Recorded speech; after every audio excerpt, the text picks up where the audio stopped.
Welcome once again to the AI Builder series dubbed the Innovation Spotlight. And the reason why we are doing this series is because we want to showcase and spotlight the numerous and amazing AI startups and companies we have here in Ghana and in Africa at large. And we know that it's going to inspire so many people for the tech enthusiasts, for those who want to get into tech, for the students out there, and even for a lot of people who do not know that these companies exist. We want to give them we want to give them their flowers, we want to give them the spotlight, and that is why we are hosting this particular series. So without much ado, I would love to announce that our speaker for tonight is Leroy Kojo Bruce. So Leroy Kojo Bruce is a phenomenal content marketer at Kwame AI. He is a marketing professional, an entrepreneur, and content strategist with an experience spanning digital marketing, brand development, community building, and entrepreneurship. He holds a Bachelor of Commerce degree in marketing from the University of Cape Coast, where he graduated with academic distinction and earned recognition as the best student entrepreneur. He is currently serving as the content marketer at Kwame AI, where he develops amazing content and digital marketing strategies that drive audience engagement, thought leadership, and brand growth. He's a powerhouse. In fact, beyond his professional work, he is committed to youth empowerment, technology adoption, and entrepreneurship across Africa. His interests lie at the intersection of marketing, technology, education, and social impact. Thank you so much, Mr. Leroy, for joining us. The floor is all yours.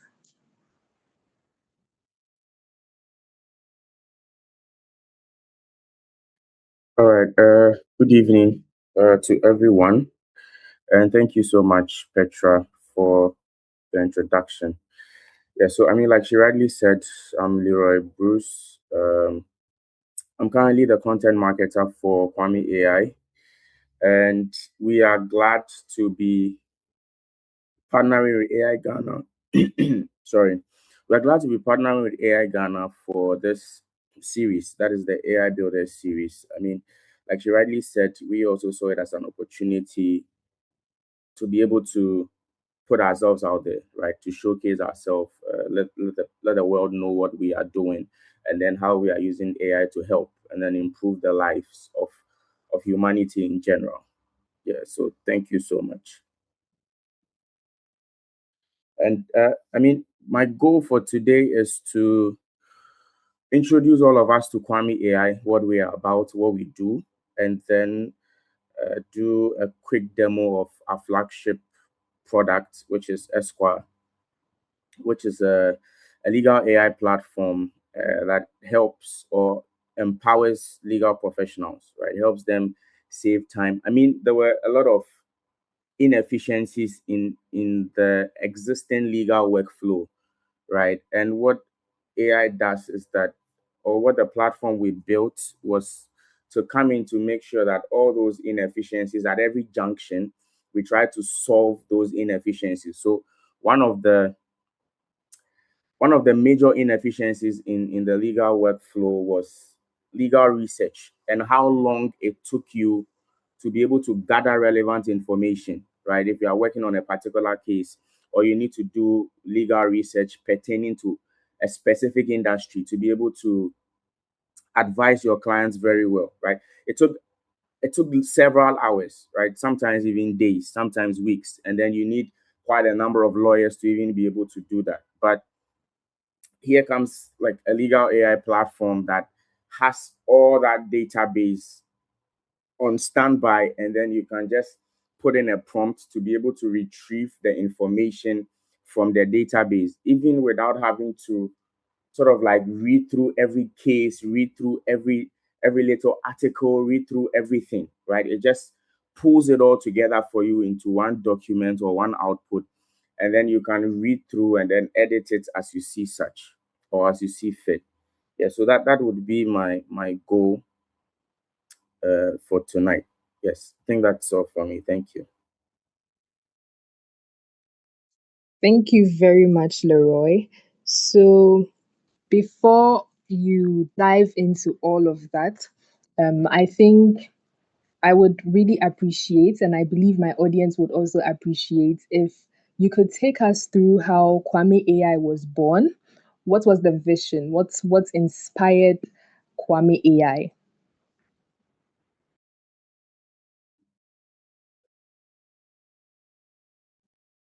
Okay, all right, thank you. So, I mean, the organization. I mean, it didn't start as a startup. I mean, it was not started by the founders saying let's build an AI startup, right? It started by looking at problems around us and asking, can technology help us solve these problems that we are seeing, right? Not just in the legal space, in education, in science, right? So that is the philosophy that has remained central to how the to how Kwame AI has been built. Okay, so that is, I just wanted to let you have that at the back of your mind, even as I brush through, sort of like, right. So in the in our earlier experience, it started as a foundation, which was the Incessant Foundation, right? And the purpose for Incessant Foundation was that the founder, or the co-founders, I should say, that is Victor and then Jojo, they met as friends back in high school here in Ghana in 2007, where they were mentoring younger class to build science projects and then also to solve real world problems.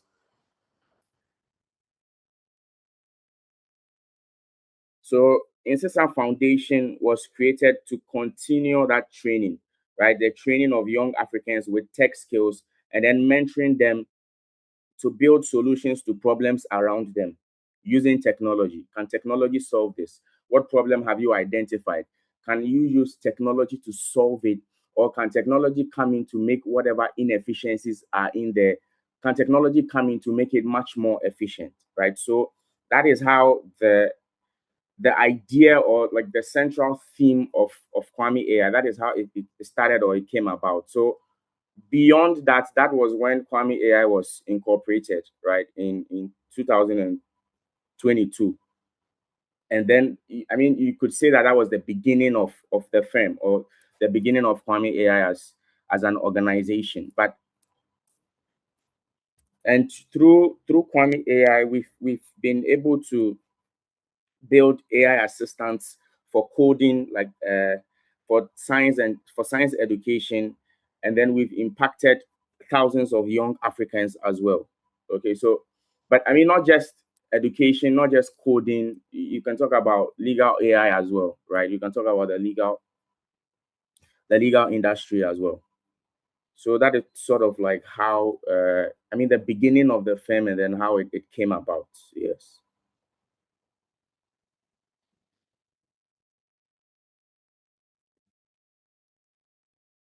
Yes, does that answer your question? Yes, please. Thank you very much. So you mentioned Esquire AI. We would appreciate if you could walk us through, as you said, give us a demo of what it looks like, how it feels to use Esquire. Yes. Okay. All right. Thank you. But I mean, even before I do the demo, I mean, I would want the demo to be like the last bit of like the last bit that I do. Sorry, before I bow out. So even before I do that, I would want to like talk about like the firm, and then some of the things that we have our hands in. Okay. So for Kwame AI, the brand architecture strategy that we run would be a house of brands. Okay, so you have Kwame AI on top as the mother company, and then we have quite a number of things that we are doing. So, like I mentioned, Esquire, which is our flagship product, is a legal AI tool or platform that helps to make legal professionals more efficient. Right, it helps them to unlock efficiency and productivity gains by saving them hours, reducing cost, and then produce higher quality work, which results in better client service and also increased revenue for the firm that the legal professional might be working for. But I mean, beyond that, we also have addition, right? So as a company, we are also committed to social impact, right? So 20% of our time and our resource has been dedicated to certain products and initiatives that is impacting science and computing education across Africa. So the first is the Addition initiative, right, which is an AI teaching assistant for science education. Okay, so that's the first bit of it. And then we have Sia Code, which is for the coding, like I mentioned. So Sia Code is Sia Code is an AI powered app for coding education. Okay, so through the work of the foundation, right, or through the work of the co-founders, they realized that I mean, there were people that were learning they were willing to learn how to code, but then there was a hindrance, there was a barrier, and then the barrier was that not everyone had access to a laptop or a PC. Okay, so but one thing they realized is that each and every one of those people that was interested or that was willing to learn how to code had access to a smartphone. Right? It's funny these days because only a few years back, smartphones were not as common as it is now, because now you'd see like a 70-year-old grandma, or you see a 60-year-old man, and then he has access to like a smartphone, right? Where he's either browsing the internet or he uses it for calls or whatever it might be. So that was like a theme that was seen, that each and every one of those individuals that were willing had access to a smartphone. So what we are doing through the Code initiative is to help people learn how to code using their phones, right? So that is another one of the initiatives that Kwame AI has its hands in. And we also have the Brella AI, that is an AI contestant for Ghana's National Science and Maths Quiz. So the just ended Maths and Science National Science and Maths Quiz. The Brella AI was actually a contestant as well. Yes, and we also have Africa, the Afric AIED, which is a workshop on AI in education in Africa. Yes, so that is kind of like some of the things that the organization has its hands in.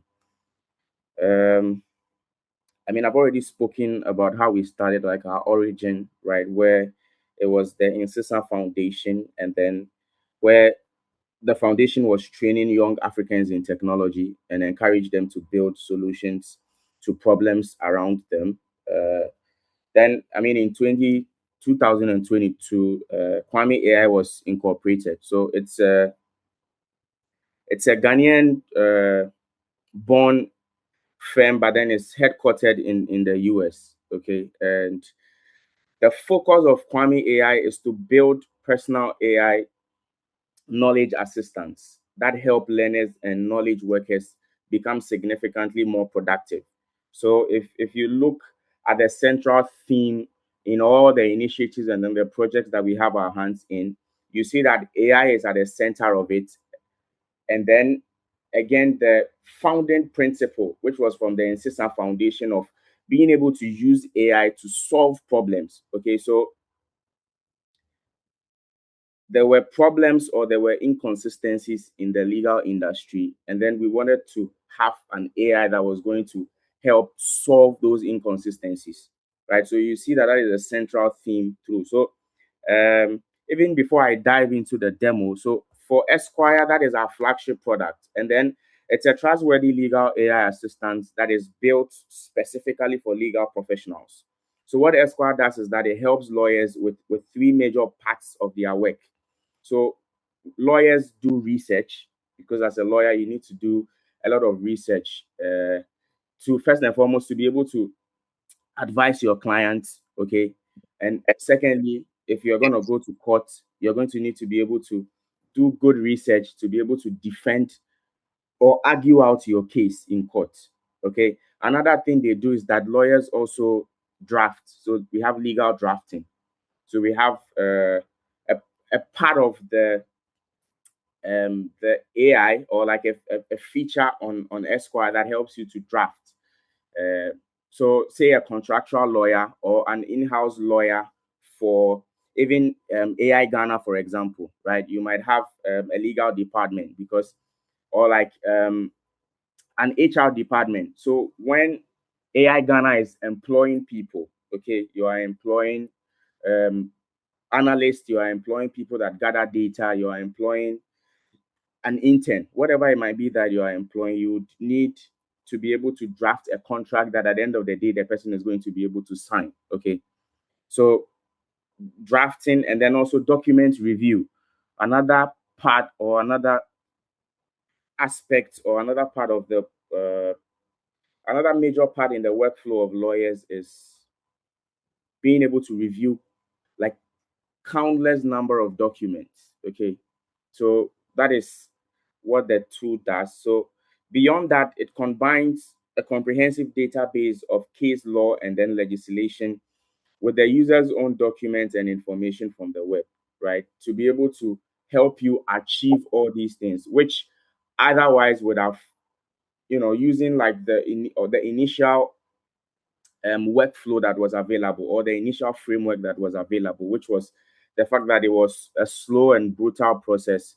You needed you cannot only use like a single lawyer to be able to achieve that effectively. You needed a team of them. You needed more than two of them. Okay, but now you can have a single lawyer being able to achieve this because the AI comes in to enhance the ability of the lawyer. But the goal is ultimately to help legal professionals, like I was saying, to save time, to reduce cost, and then produce higher quality work quality, right? Okay, there we go. Please confirm if you can see my screen. Yes, please. All right, wonderful. Okay, so I mean, just like I was saying, um,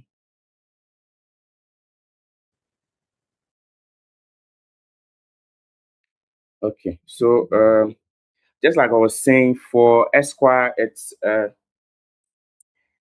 legal AI tool that helps lawyers in churning out quality work. Okay, so just like a standard with every legal AI platform, you have a repository of cases and then legislation, which is like standard. If you're a legal AI platform, you should have a digital library of cases and then legislation, right? Because it's a big part of the work of lawyers. So for Esquire, we have a little bit over 13,000 cases currently. And for legislation, we have again a little bit over 1,600 legislation on in our database currently, right? That's quite comprehensive.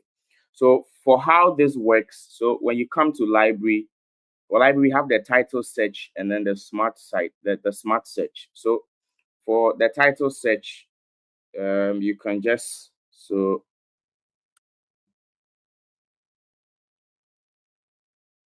I'm just gonna search for a case here, right? And then as you search, you would realize that um, right down here, the cases would begin to pop up, right? Relevant cases. So you can sort by relevance, you can sort by most recent. So we help you sort. And I mean, again, in your legal research, right? If you say you're a lawyer, you're researching um, cases, and then you want cases in a specific time frame, okay, we help you filter by date as well. So say maybe you want cases from the 2010s to 2020, you can put in that and then it would filter through the cases for you. So I mean, once you find the case, this is a very old case, 1974. That was when the ruling was done. It was by the Court of Appeal. So you can just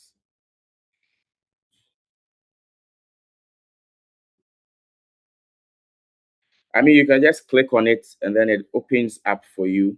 Um, Give me a second.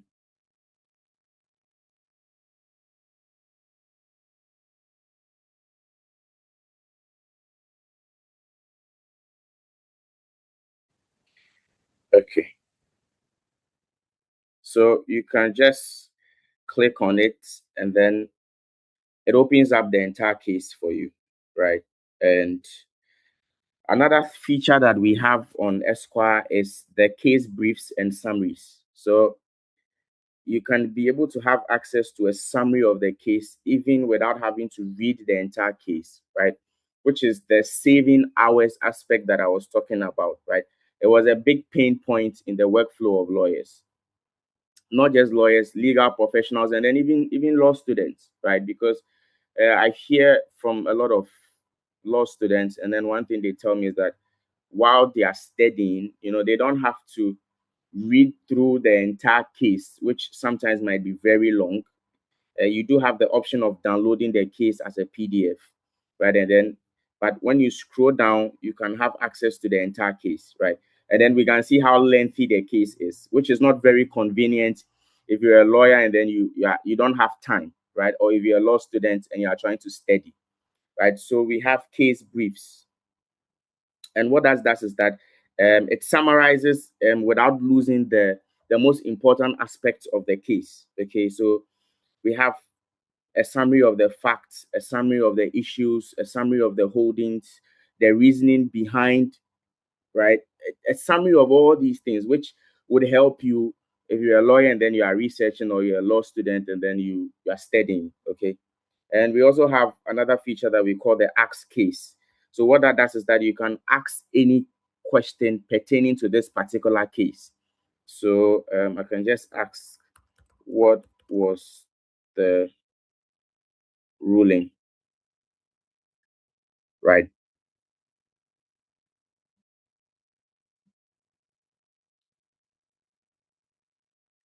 And once you use the ask case feature, it would just quickly tell you in a summary what the ruling was. So the ruling was that the court refused the plaintiff's request for partitioning and instead granted declarations in part.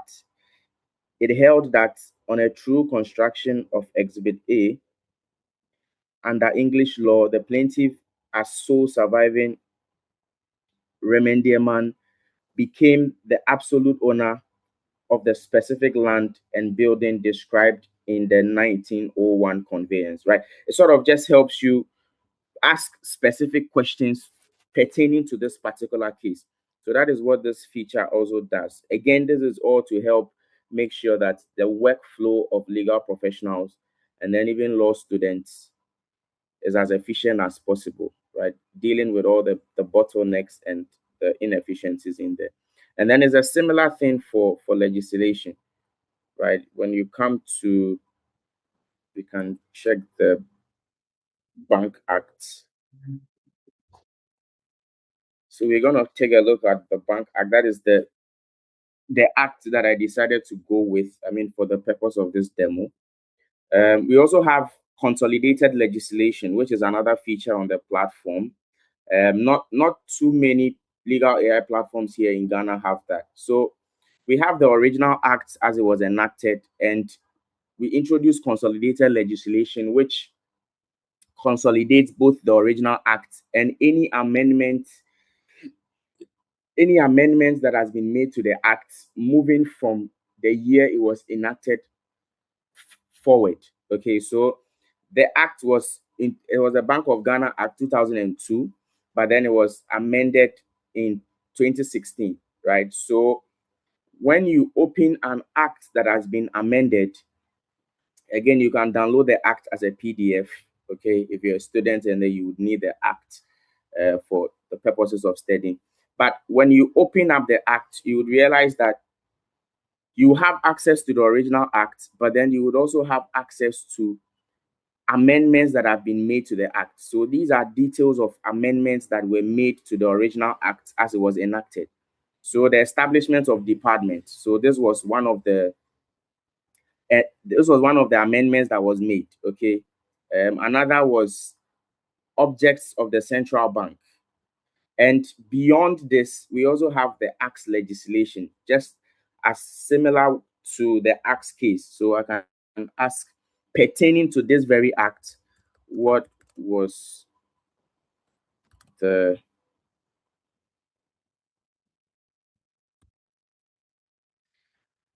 what were the main amendments?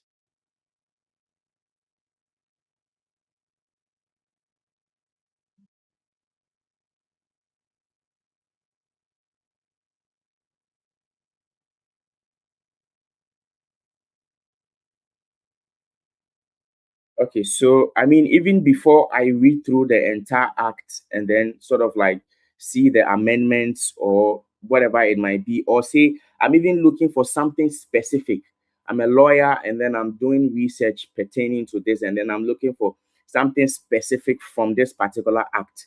I can just quickly do the act's legislation, right? So it says that the main amendments of the Bank of Ghana Act 2002 were made by the Bank of Ghana Amendment Act 2016 and the Bank of Ghana Amendment Act 2025.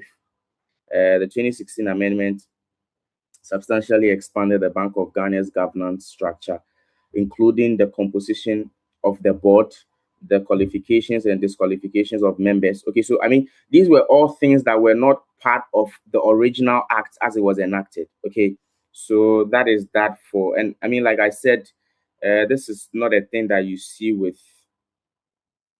all the legal AI platforms. And beyond that, we also have regulatory agencies. So sometimes you might have certain details that it was not enacted by Parliament, but maybe it was by the Securities and Exchange Commission. Maybe it was by Bank of Ghana itself. Um, so this is guidelines on the registration of accountants reporting for public companies. Okay, and it was by the Securities and Exchange Commission. So such a document, you would need these guidelines if you're a lawyer and then you are advising someone, or if you are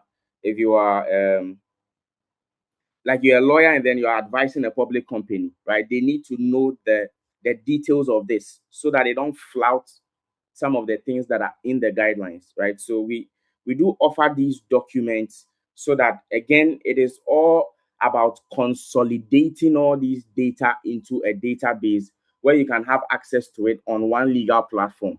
So you don't have to, I mean, you have access to some of the things here, you have access to some of the things at another place, and then you know, I mean, it all stretches the number of hours that you are using for the research. Okay, so that is it for the regulatory agencies that you see over there. And then we also have draft templates. So over here in Ghana, we have like default templates for certain documents. Okay, and then we have decided to put, so an example would be like a writ of summons and statement of claim. There is a default template here in Ghana that is used in our courts. So that is the template that you have here. And then you can just click on it to download it, and then you'd use it in terms of when you are trying to draft any of these documents. Okay, so that is it for the title search portion of our library. And then we also have smart search.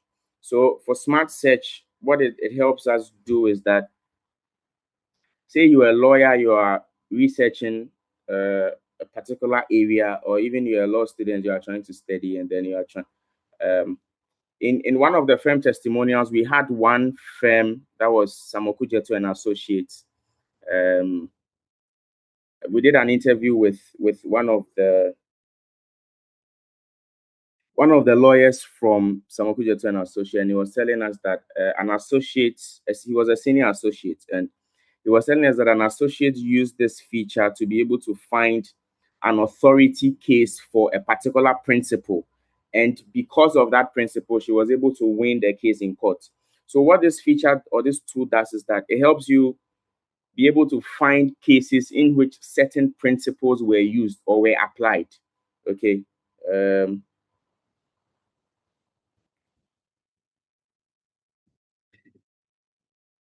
Give me a second. I'm just going to copy a prompt and then input that prompt because of our time.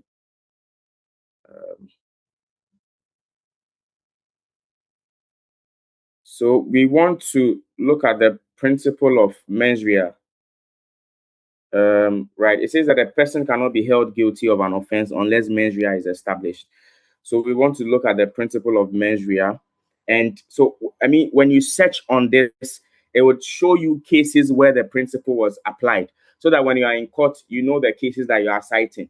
When you are studying, you know you can find a case for which this principle, like a case that is an authority for this particular principle, which again would help you move along much more quickly than you would have, right? So again, you have the opportunity to sort through by relevant score, sort through by court authority. Okay, so if it's a Supreme Court ruling, then you know that it is an authority for the principle, which is mens rea. Okay, um, and we have sorting through by relevance score. So Deborah versus the Republic has 100% relevance score, and it means that this is a case in which the principle was. So we can click to see the full case.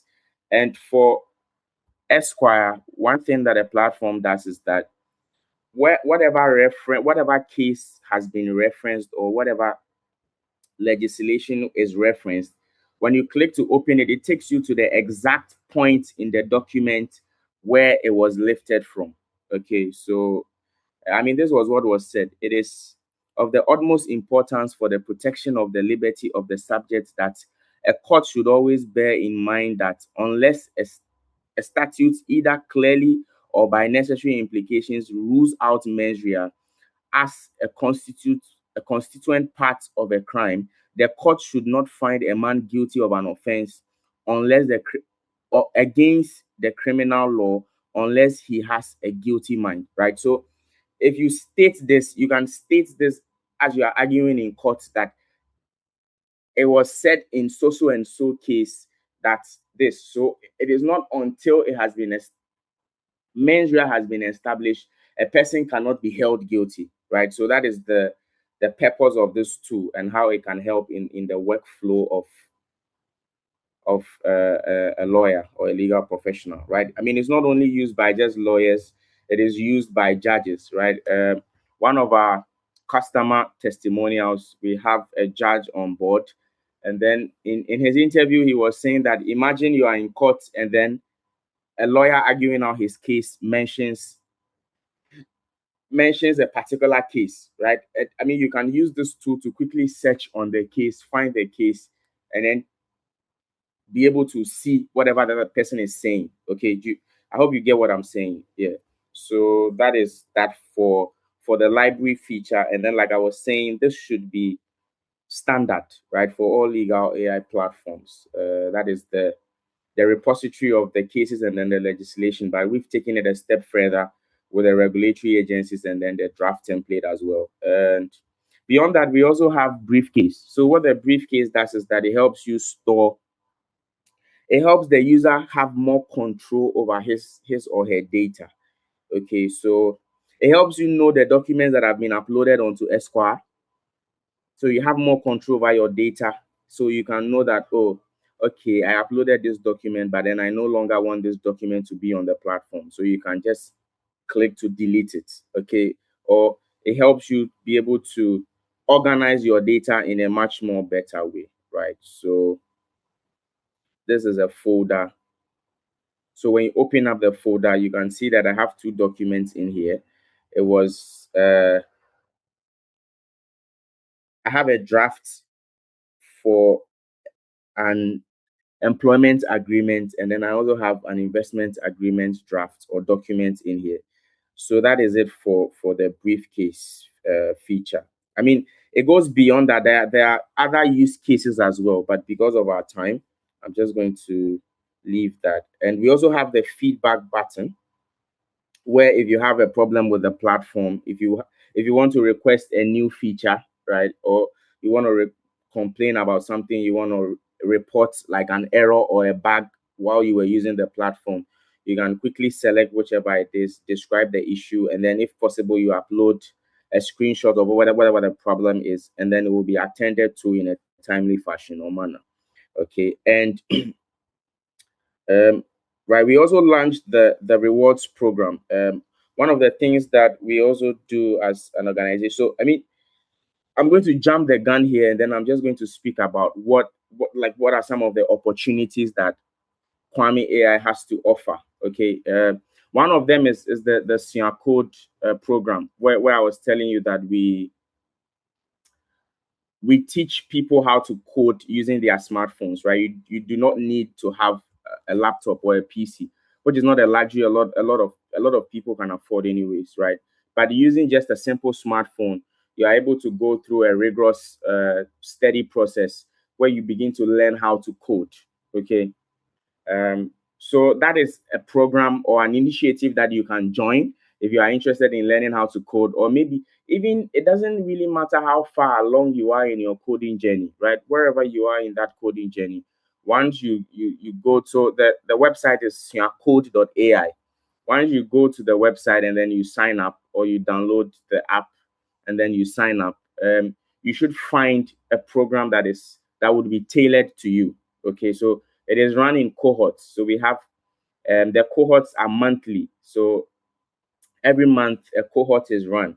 So that is one of the opportunities that is available. And then another of the opportunities that is available is the Eskwai rewards that was launched not so long ago. So for Eskwai rewards, what we are trying to do is that we are trying to give back to our AI community, right? So you have a referral code. So when you sign up and then you create an account, you have a unique referral code. And then whoever signs up with your referral code and then purchases a plan, you get a 10% commission for the next 12 months that the person signed up. And then whoever is signing up or the referees that you brought on board also get a 5% discount on their first payment. So when you are able to get a lot of people on, and then your available balance gets to 200 CDs, which is the minimum payout balance, then you can request for a payout. It can be through Momo, it can be through your bank details. Okay, so those are the opportunities that we have available, right? Just jump the gun there a bit, but I mean that is also one of the things that we've included here, so that when users, so lawyers tell their colleagues about Esquire, they give them their referral code, they sign up, then they begin to benefit, right? You're getting a 10% commission. Or even law students, when they tell their colleagues or their fellow students in class about the platform and then they begin to sign up, then you can be able to have access to some money that you can use for whatever you decide to use it for, right? So I just wanted to speak about these three features before I come to like the main part of the platform that distinguishes us from other legal AI platforms in Ghana, and I mean I dare say even the world, right?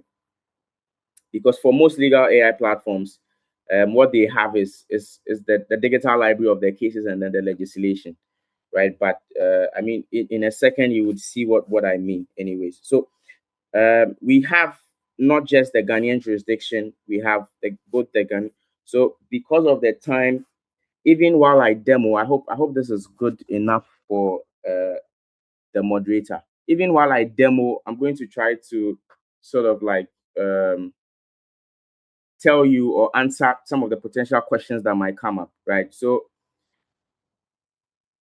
we have both the Ghanaian and then the UK jurisdiction here. But I mean, moving forward or the next steps for Kwame AI as a firm or Esquire as our flagship product would be to add more jurisdictions, right? So we seek to first and foremost to serve the African market. And then once we've exhausted the African markets, then we can think about exploring outside the boundaries of Africa, right?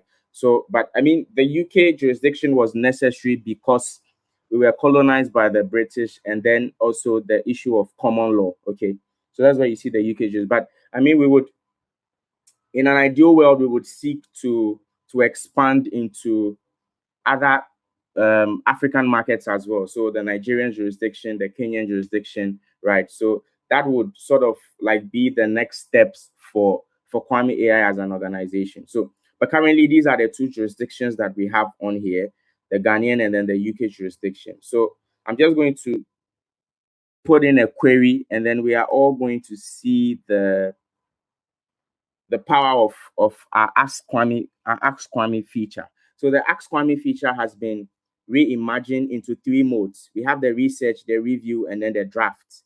Right. So the review and then so just like I was saying in the very beginning, these are the major portions of I mean, apart from lawyers looking for cases and then legislation that they will use in court or they will use to argue out their cases, or law students using it to study.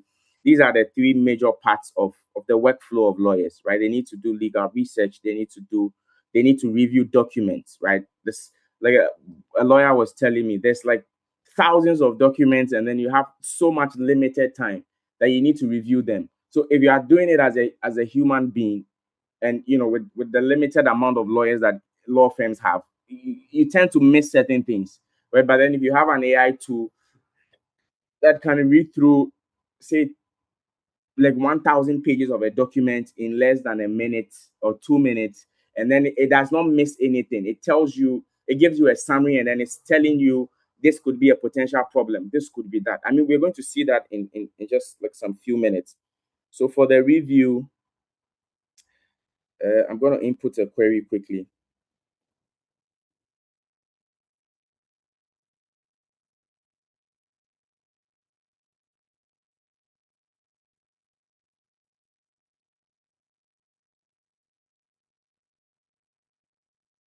So for research, I mean, so what I'm going to do is I'm going to talk about the other features that we have on here so that I get that out of the way, and then I wouldn't have to talk about them.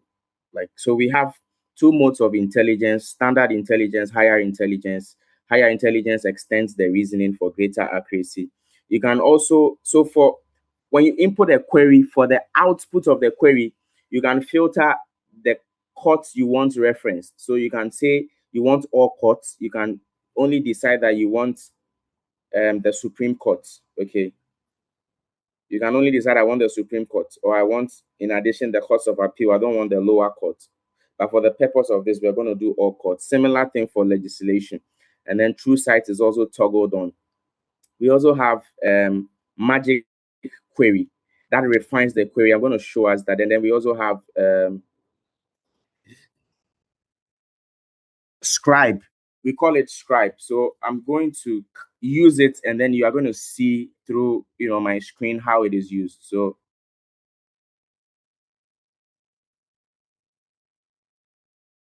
what is the parity of interest between judgment creditors and secured creditors? So say you have a very long query, or you have something you want to ask, but then it's very long, and then it will take you a lot of time to type it out. That is when you can use the scribe. So you just click on it, and then you begin to talk. And then once you are done, Eskwai is going to transcribe it, right? So I'm just going to send the query, and then we see the output that it gives. So for magic query, this is what it does. Magic query helps refine the original query. So the original query was, what is the parity of interest between judgment creditors and secured creditors? And then it refined it to say, what is the legal parity of interest between judgment creditors and secured creditors? Again, what this is trying to do is that it's trying to refine your query in a way that the AI is going to understand it better, so that it gives out much more accurate response. Okay, so we can see like the answer it has given. So the first, okay, so it says that legal parity of interest between judgment creditors and secured creditors. In Ghanaian law, judgment creditors and secured creditors both recognized as persons entitled to recover debt, but they do not generally stand on equal footing in relation to specific property used as collateral. The priority depends mainly on whether the secured creditor's secured interest, the secured creditor's security interest was perfected or made effective against third parties before execution by the judgment creditor.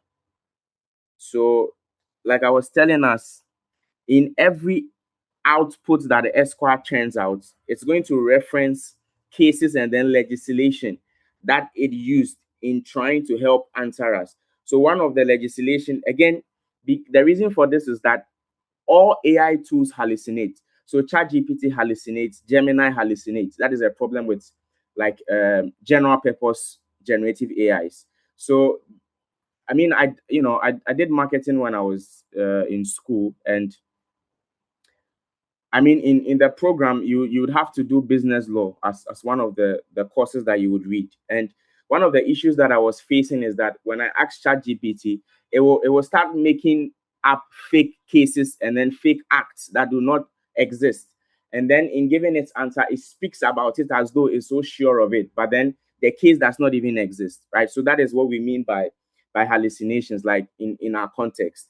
But sometimes you find AI speaking about certain things, certain topics, and then it's sounding so sure, it's sounding as an authority, but then whatever it's saying, it's not accurate, it's not true, but then there's no way to like verify that. So this helps to deal with that issue of all AI tools hallucinating. So you can quickly click on.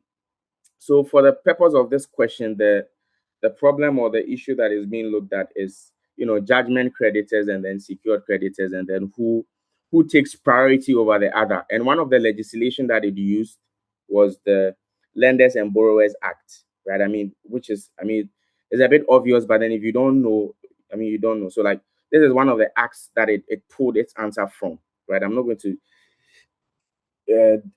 talk too much about the act because I've already done that while I was talking about the library. So then, I mean, as it goes on, it begins to tell you why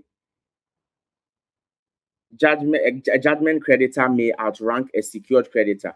What are some of the reasons, or what are some of the things that should be in place to make sure that a judgment creditor would outrank a secured creditor? Secured creditors are not merely ordinary judgment creditors. And then again, throughout, it's using certain cases and then legislation as well. Okay, so that is that for the research part of Ask Kwame, and how that would boost the efforts of a lawyer that is trying to do research pertaining to such subject area. Okay, so we have the references of. So for the colors of the references, I want to explain that to us. So the blue stands for acts and legislation. Okay, that's what the blue stands for. Then the light green stands for cases that were used. So it says that a judgment creditor, by contrast, may enforce a judgment only against property belonging to the judgment debtor, and cannot attach property belonging to another person in the name of enforcing a valid court judgment. So in this particular case, if you click on it to see the full case from where it is lifting it from, you realize that there was a similar issue, and so that is why it is lifting. So there was a similar issue, and then that was what was said in the ruling. So that's why it is lifting that portion out and then using it to say whatever it's saying over here. Okay. So the light blue is cases, the light green is cases, I beg your pardon. The blue is legislation, and then we have this portion, which is we call it the true site. So what true site does is that in the response, it helps you see cases where there's a citing of a particular legal principle. So it says that the point is consistent with this particular case, where the court positively applied the principle that an execution creditor bears the burden to establish that the attached property belongs to the judgment debtor and may not attach property of a third party. So if you click, so again, in your arguments in court, you can click and then you would see that this is our feature that we call the smart citator. It helps you see how certain principles or how certain cases were treated in other cases if it was mentioned. Okay, so here it is helping us see the particular principle that is being spoken about, right? So the legal principle that the execution creditor bears the burden. Okay, it is helping us see how it was treated in this particular case, and it was seen in a positive light. So it means that if you are arguing for the motion, it means that you can cite this case that in so and so case, this is what was said, and then it was seen in a positive light. Okay, again, all this is to help make sure that you are as efficient as possible as a lawyer or as a legal professional. Okay, and then also from the perspective of the other side, you can see what your opponent might be able to say.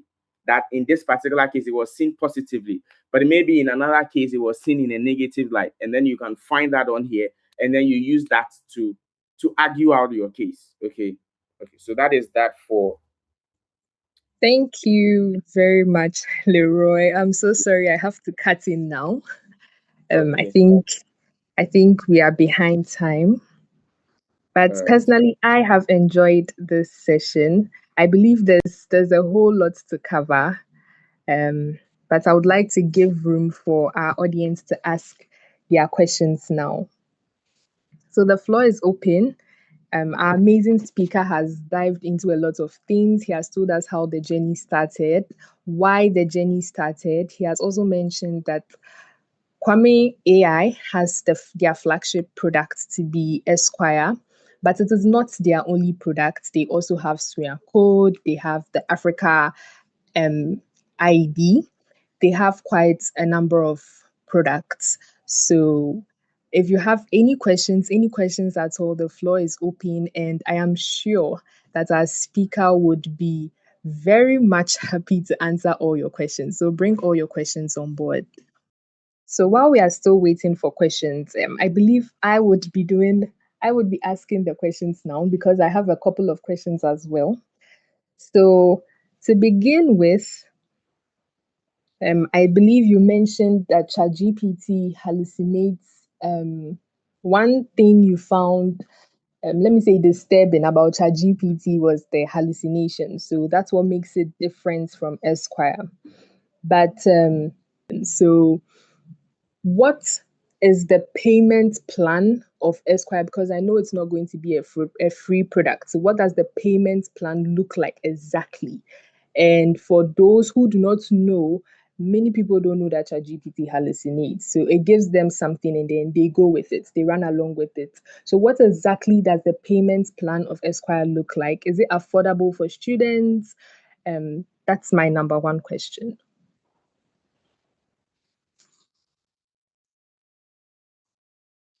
Okay. All right. Thank you for the question. Okay. So for Esquire, when you sign up, I mean the URL for the web app or the website is esquire.kwame.ai. And when you sign up, you have a 1 week free trial that we do offer for every new person that signs up. But then beyond that, to be able to use the platform in any way, we have for the individual plans. I mean, we also have firm plans, but I mean, for the purpose of this, I'm just going to speak about the individual plans that we have. So for the individual plans, if you have we have the pro plan, the standard plan, and then the student plan, which is for students. So for to be able to access the student plan, you need to verify on the platform that you're a student, and then it's quite easy to do. I mean, once you select the student plan, you'll be asked to verify that you're a student, where you need to upload a copy of your student ID so that we can verify that you're actually a student and of the institution that you say you're a student of.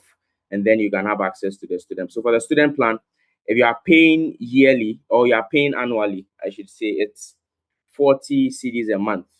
But then if you are paying it monthly, it's 50 CDs a month, right? And for the standard plan, if you are paying annually, it's 160 CDs per month. But then if you are paying monthly, it's 200 CDs per month. So that if you pay annually, you get to save 20% of the amount that you are supposed to pay if you were to pay monthly. But and then we have the pro plan, which is 360 CDs per month if you are paying annually, and then if you are paying monthly, it's 450 CDs. And then the difference between them is that, like, I mean, just like with all the AI platforms, right? So like with ChatGPT, it offers the free version, and then when you use it for a while, it tells you that you've exhausted I mean, your credits, and then you need to wait for a specific number of hours to be able to use the platform again.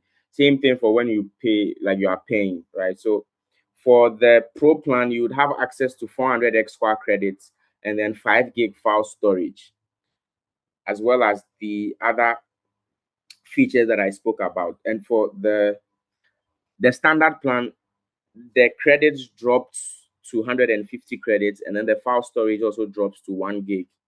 But you wouldn't have, for the standard plan, you wouldn't have access to smart citator, consolidated legislation. You would not be able to download the cases and then the legislation. Remember, I showed you being able to download the cases and then the legislation of our platform. And then you wouldn't be able to also export the response that the AI gives to you. So for the pro plan, you can export the response. So I did not get the chance to demo the review and then the draft feature. So once you have it draft a document for you, right, you would be unable to download it off the platform, or if it's like ask Kwame, or you ask it to review a document for you, you wouldn't be able to copy the output or to download the output that it gives to you or export it off the platform. So that is sort of like the difference.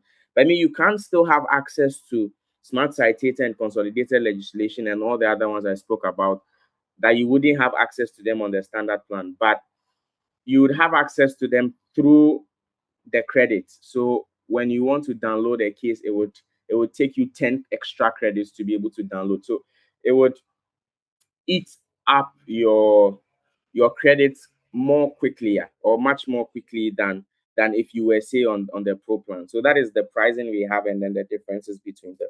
Yes. Thank you very much. Thank you very much for that. So the next question I have is, what has been the hardest part of convincing lawyers to trust AI with their work? Okay. All right. Thank you. So, I watched a podcast, and then I mean, it was a podcast that had our founder in it, where Jojo was talking about. But you see, just like with the calculator issue, right? I mean, the calculator makes a student much more efficient. Okay, so there's like a multiplication issue of, say, 22 plus 510. Okay, and then I need to do that multiplication. I mean, before, like SHS, or before, so back in school, in primary and then in JHS, you were not allowed to use the calculator. Sort of like you have to grind it out. And then until recently, you were not allowed to use a calculator during your WASI as well, right? So sort of like that mentality. So you have the old guard thinking that, oh, the AI tool is going to make the new lawyers lazy, okay? And the problem for us is that the old guard are the ones that are now the managing partners. They are the ones that are now the decision makers in the law firms, okay? And then you have them, not all of them, some of them have this thinking, right? So it becomes a problem when you're trying to sell to the firm.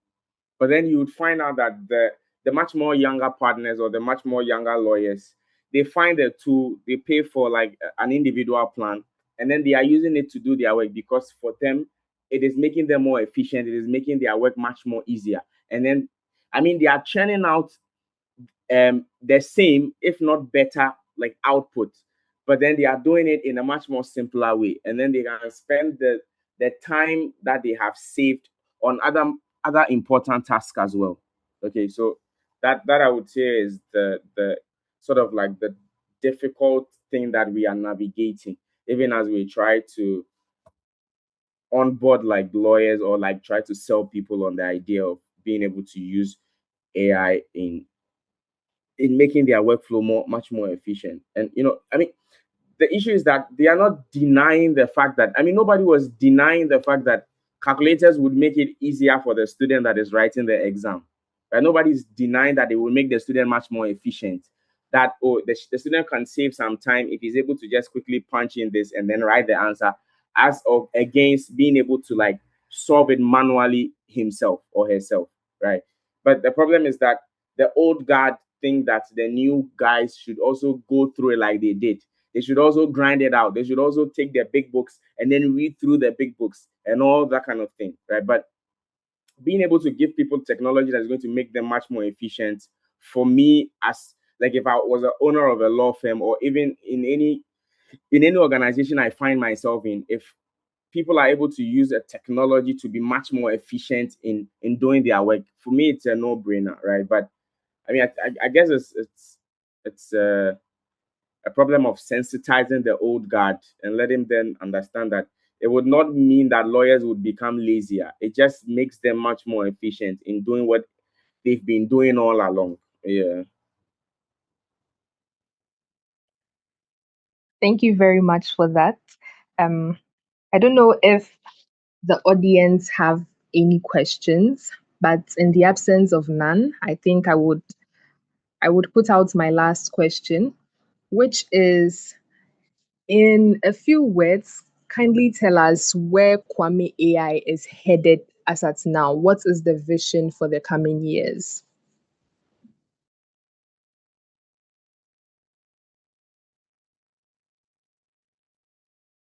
Okay, so I mean, so like I was saying, that our broader vision is to develop personal AI knowledge assistants for learners and knowledge workers. So that's why we have like the other part of the business, the initiatives that we are running. So in the near term, our focus would be on making Eskwai the leading legal AI platforms for law firms and legal departments across Africa. So, like I was saying, we would look to expand beyond the current jurisdictions that we have on the platform, right? We want to help transform how legal professionals research, draft, and then review, and ultimately deliver their services as well. One of the things that we did a while back was to partner with Legal Aid Ghana and give them access to the platform to be able to provide legal services to individuals or people that don't have like money to be able to procure the services of a lawyer, right? So in the near term, that is what we would seek to do, and then we would also continue on our work in education through the addition, the Sia code, the Brilla AI. I mean, we would continue building on that and then improving on that. And I mean, that is what we, it's sort of like ahead of us, like the roadmap that we have, right? And beyond that, we would also seek to expand after the African market has been exhausted. We would seek to expand beyond the African market. And from the NESA found in from the foundation days, it was that the AI was being used in an educational context, and then for Esquire, the same AI has been repurposed for legal work, and then trying to solve the inefficiencies in their workflow. But again, in our journey, if an opportunity should come up where the AI can be repurposed for, say, another industry, okay, then we would seek to again repurpose it and then also seek to build out that brand as well. Yeah. So that is what I would say is sort of like the trajectory in front of us as an organization. Thank you so much. It was really an insightful conversation. I have learned a lot, and I believe our audience have also learned a lot. My key takeaway was that Kwame AI is not just about Esquire. We have so many other educational products such as the Suya Code, the Afric AI, the Brilla AI, so many other products. And for me, I'm saying thank you very much. Thank you so much for taking us through. Thank you so much for taking us through what Kwame AI is all about. Thank you so much for breaking down Esquire AI. This is exactly what the AI Builders series is about. So thank you so much. Thank you. I'm so excited, and I can't wait for future webinars like this, because it had me all pumped up to see that we have Ghanaian AI startup and companies that are doing so well in the field. They are doing amazing work. And I want to say another big thank you for honoring the call and for spending time with us and for speaking with us. Thank you so much, Mr. Leroy Kojo Bruce. Yes, you're welcome. Thank you as well for having me today and for spotlighting um, AI startups here in Ghana, and then like the work that they are doing. Um, yes, I've also had fun today, being able to share with you our story, our journey, and what we are seeking to achieve in the long run as well. So for the opportunities, like I said, um, you can visit smearcode.ai, and then you can go to the Play Store and then download the Smearcode app and try to sign up and then join the cohort for next month if you are someone that is seeking to learn how to code. And also for Eskwai, the URL is eskwai.kwame.ai. You can create an account and then you can be a preacher of Eskwai, and the more people that sign up using your referral code, you can also make some money from that angle as well, as an opportunity for anyone that would be interested in that. Thank you once again. I'm very sure that our audience would use not just Esquire, because for me, I'm going to be preaching about Esquire from now onwards, and I'm going to be telling everyone about the amazing products and services that you offer. I would also like to say a very big thank you to our audience. Thank you for those who joined from the start. Thank you for those who joined from the mid. Thank you to those who joined even at the latter part. This wouldn't have been possible without you all. This has been the AI Builder series, dubbed the Innovator Spotlight, and it was our first ever series. It was our first ever webinar in this particular series, and it was an absolute pleasure being your moderator. I am Petra Akabok from AI Ghana, and I'm so grateful that this event was a success. Thank you all so much for making this possible. Good night.